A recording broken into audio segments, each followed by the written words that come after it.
قناة فهد بن محمد.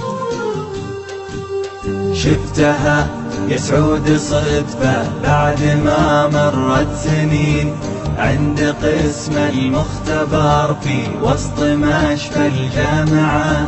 جيتها ثم قلت ممكن في سؤالي تسمحين، نظرت فيني بدهشة نظرة متواضعة، قالت انت تحسبني من بنات صايعين، تحسبني في زماني عن طريقي ضايعة.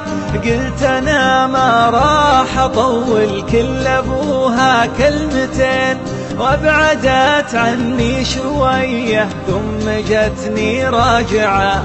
قالت اسأل واضح انك من رجال طيبين، بس هرجك يا السنافي كان وش هو دافعه.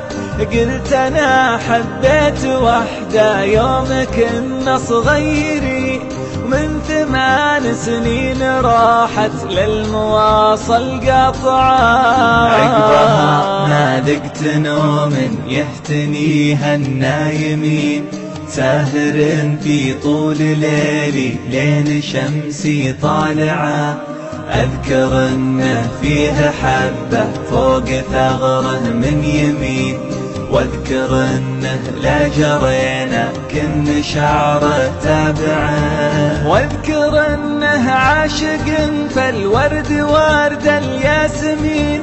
صار قلبي بالورود اللي عشقها زارعه، طابع اسمه بقلبي فيه سين وفيه عين، فيه ألف وفيه دال وسط قلبي طابعه. قاطعتني بقولها سبحان رب العالمين، مرتين نكررتها وبعد مرة ورابعة.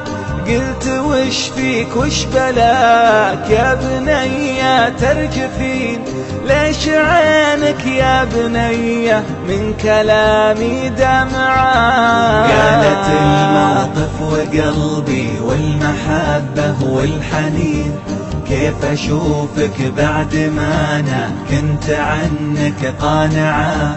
قلت أنا بسألك يمكنك تكوني تذكرين عن مواثيق ثمنها من حياتي دافعة. قالت ظروف الزمان ما تطيع العاشقين، ضيعوني غصب حبك لو هماني بايعة.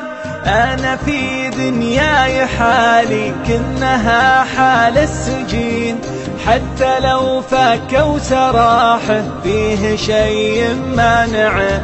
زوجوني غصب واحد وحرموني حاجتين، السعادة في زماني والحياة الرائعة.